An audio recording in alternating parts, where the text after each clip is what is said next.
पुराणों में एक सुंदर कथा छिपी हुई है जिसमें काम देवता और देवी दुर्गा का यह घटनाक्रम है। चलिए इस कहानी को एक रूपक के रूप में सुनते हैं। एक समय देवता एक भयंकर संकट का सामना कर रहे थे। महिषासुर नामक एक असुर त्रिभुवन को अपनी शक्ति से हिला रहा था।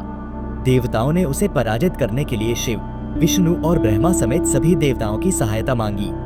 सभी देवताओं की संयुक्त शक्ति से एक महाशक्तिशाली देवी का अवतार हुआ, देवी दुर्गा।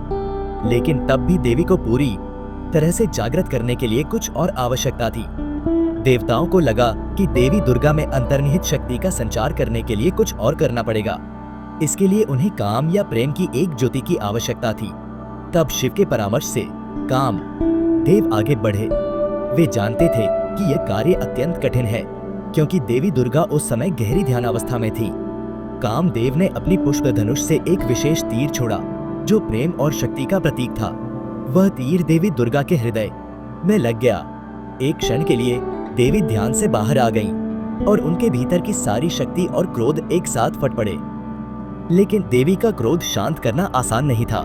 देवी ने महसूस किया कि कामदेव ने उन्हें ध्यान से विचलित किया है। तब देवी ने अपनी शक्ति से कामदेव को भस्म कर दिया। देवता भयभीत हो गए, लेकिन शिव ने देवी के क्रोध को शांत किया।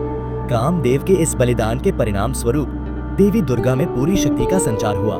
उन्होंने महिषासुर को पराजित किया और पृथ्वी को मुक्ति दी। बाद में देवताओं के अनुरोध पर कामदेव पुनः जीवित हो गए।